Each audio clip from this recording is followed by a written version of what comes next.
मालाबाबो video live फैफेरामोनलां दिनै फैबाय फैनो गोनां जादों।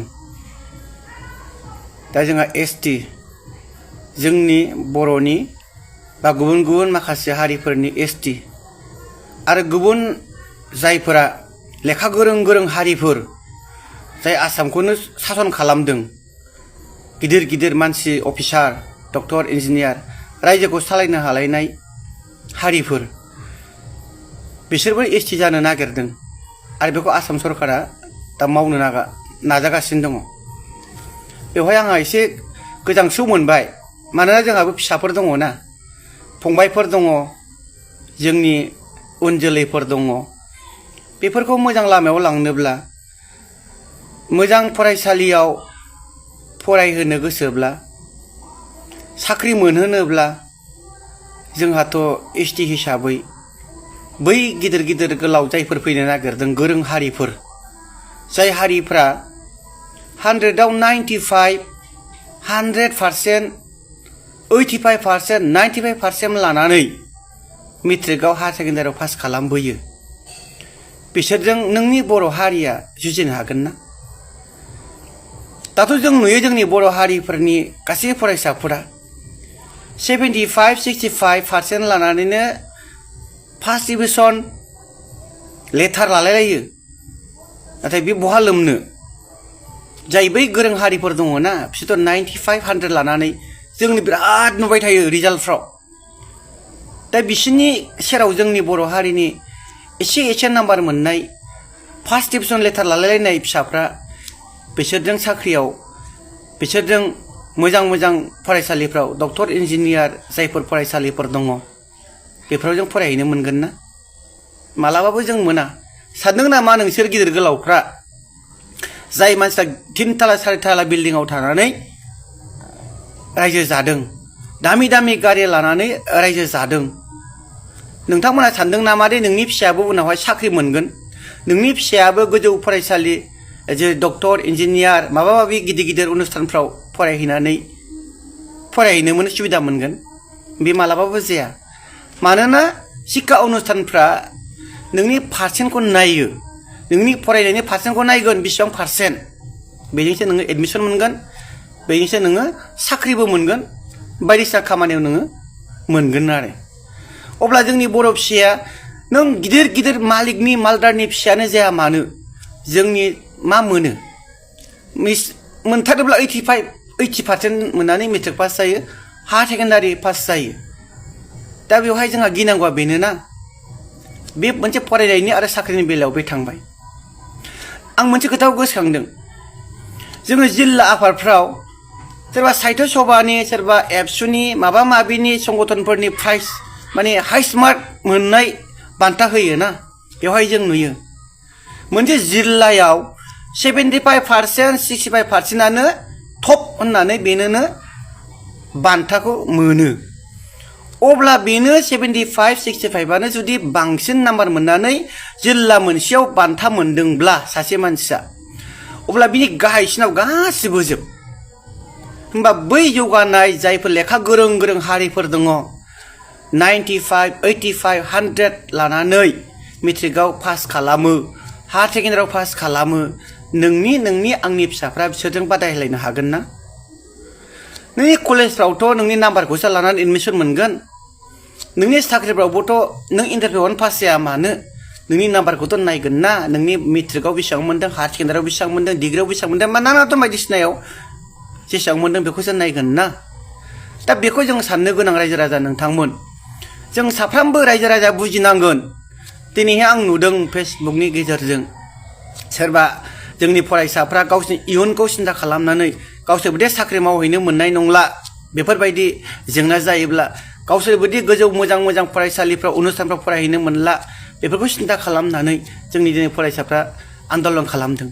बेथ' मोजांनि खोथासो जों आन्दलन खालामाब्ला जोंनिखौ बोरै मिथिनो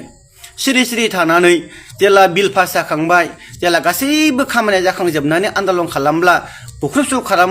सुख्रुब खालामब्ला मालाय बहा जों मोनफिननो हानो? बे जाहैबाय मोनसे आयेन कानुन लिरखाबाय अब्ला जों बेखौ बिसिनो हाफिनो नामा? हाया। बेनिखायनो जों जानायनि आगोलावनो जों देखायनांगोन बा देखायनांगौ अब्लासो जोंखौ मिथिगोन जे बै हारिया नंगौ बेफोरबायदि माने जेंना दङ बिसोरखौबो जों नायनांगोन होननानै अब्ला बै मन्त्रि एमएलएफ्रा जोंखौ नायगोन अब्लासो बिसोरबो सावरायनो बिजिरफिननो सोदांफिननो माबा मोनसे गोसोआव फैगोन मानोना मोनफ्रोमबो हारिखौ माने सिथारनो नासयनोबो बिसोरबो हाया बेखायनो जों दिन्थिनांगोन जोंनि खुद्रिनाय जोंनि लुबैनाय जोंनि हास्थायनायफोरखौ जोङो देखायनांगोन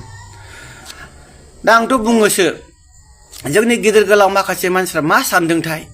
बिस्रा फिसा गैया नामा बै एमएलए मन्थ्रिफ्रा फिसा दंना गैया बिसिनि फिसायाबोथ' 85 खौनो मोनबावा जों खोनानायाव मेट्रिकआव बिसिनि फिसाफ्रा 65 गाहामल' मोननानै मेट्रिक पास जानानै दङनो मेला जों खोनाबाय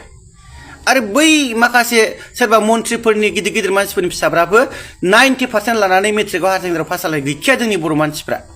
दा जों एसटि खथा हिसाबैसो जोङो सुबिदा मोनो जों एसे फरायब्लानो बा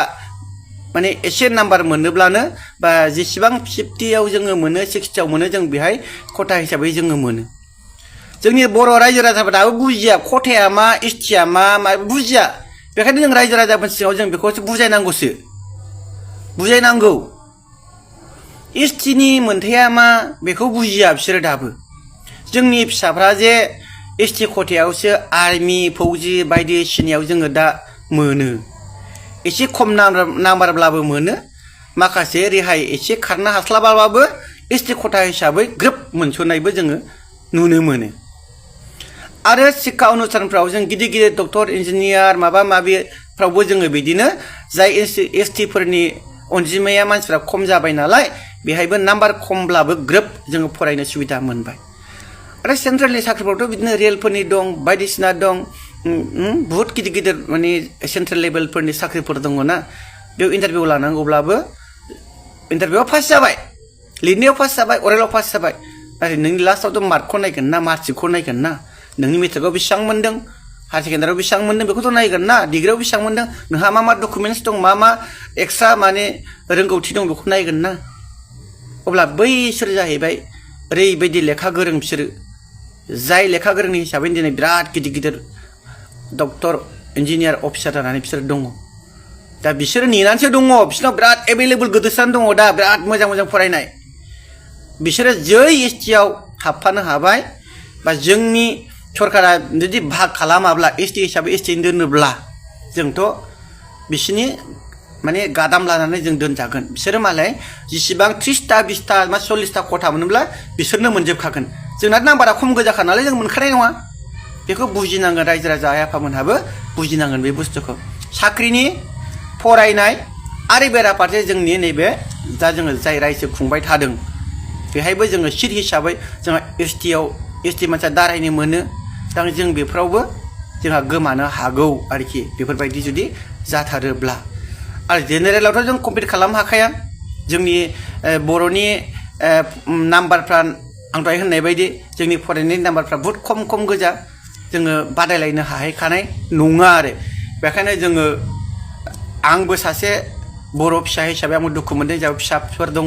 उन जोलैफोर दङ जोंनि फिसायाबो माबा मोनसे सुबिदा मोनहैनांगोन नोंसोरनि फिसायाबो सुबिदा मोननांगोन नोंसोरबो साननाङा दे गिदिर गोलावफ्रा नोंसोरो जाहोबाय थानो हागोन नोंसोर थैलांगोन नोंनि बिमाया थैलांगोन नोंनि फिसाफ्रा माजों जागोन नोंबो साननांगोन ना बेखौबो साननांगोन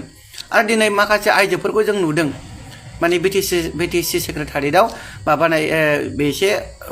इमसनजों दुखुजों एसे खुद्रिनायजों बोरैबा खालामफ्रांबाय आरो फुख्रि बेखौ लुफिननो हागोन बायफिननो हागोन बे दिन्थिनाय बेबो मोनसे जाहैबाय दा बेखौ माखासे सिख्लाफोरा सोरबाफोर हिनजावफोर आवाज खोनादों आङो माने रायदों आरो बैसोरखौ बिदि नङा नोंस्राबो बै रायग्रायाबो फिसा दङ नोंनि फिसाखौ नों जाहोबाय थानो हायालै नोंनि फिसाखौ नों जाहोबाय थानो हाया नोंनि फिसायाबो साख्रि मावनांगोन नोंनि फिसायाबो गिदिर गिदिर फरायसालियाव फरायनांगोन नोंनि नाम्बार एसेल' मोननायालाय बहा बैसोरजों हाबफानांगौ जाखो सानदों नामा नोंनि फिसाया फार्स्ट डिभिजन लेटार मारिदों खोब जोंनि बर'नि लेटार मारिनाया बेसेबां नाम्बारजों बेसेबां दङ 90 मोननाया साबैसे दं जोंनि बर'नि गेजेराव 85 मोननाया साबैसे दं जोंनि बर'नि गेजेराव मेट्रिकआव हायार सेकेन्डारिफ्राव बेखौ सान अब्ला नोंसोर बुजिगोन बेफोर गासैखौबो लानानै दिनै जोंनि फरायसाफ्रा खुद्रिसारदों माने रागा जोंदों उननिखौ जोंबो गासिबो आइ आफाफ्राबो जोंनि फिसाफोरनि मोजांनि थाखाय जों बयबो मददसो होनांगोन बिसोरजों आं रावनिबो नङा पार्टि फुर्टिया लोब्बा गैया आं ओरैबो थाङा ओरैबो थाङा आङो बिदिनो थायो आं गेजेरनि मानसि रावजोंबो लोब्बा गैया थेवब्लाबो आङो माखासे जेंनाफोरखौ नुहुरनायाव एसटि हिसाबै एसटिनि मोनथायफोरखौ खोमालांगोन नामा गोमालांसिगोन नामा बेफोरखौ आं साननाय फैदों बहुद नायबाय मबाइलाव आंबो बुजिनो मोनबाय माने दुखुबो मोनदों जोंबो एफा एनै मिथिगौ एसटिफोरनि खथाया बेसेबां थायो एसटिफ्राव जोङो मा मोनो मा मोन्थाय मोना जोंहा गासिबो जोंहाबो गियान दङ दा बेखौ जुदि बैसोर खावसेया सेख'नानै लाजोबोब्ला जोंनि नाम्बार फिसा आं दहाय होननाय बायदि नाम्बार एसेल' मेट्रिकआव हायार सेकेन्डारियाव मोननाय नाम्बारफ्रा बिसिनि खाथियाव माने आफाखिबो जानो समाया बेखायनो आं खावलायदों जोङो खौसे जानानै गिदिर गोलावफ्राबो जोङो गावनि फिसानि फिउचारखौ नायनानै जोङो एसेबाबो सापर्ट खालामनांगोन माने हेंथा होनो नाङा आन्दलन खालामग्राफोरखौ सिरि था नोंथांमोना सिरि थानो हायो जेबो बुंफिननो नाङा सिरि थानांगोन नोङो थाङा मालाय मा जानो नों गोसोआव सापर्ट गैया नों सिरि थाबानो जाबायना सिरि थानानै नों बै जायफ्रा खुद्रि सारदों उननि फिउचारखौ नायनानै जोंनि मोन्थायखौ नायनानै खोमागोनखौ गोमागोनखौ नायनानै खुद्रि सारदों दा बेहाय नोंसोरो माने उल्था बुंनो नांला आरोखि होमब्लानो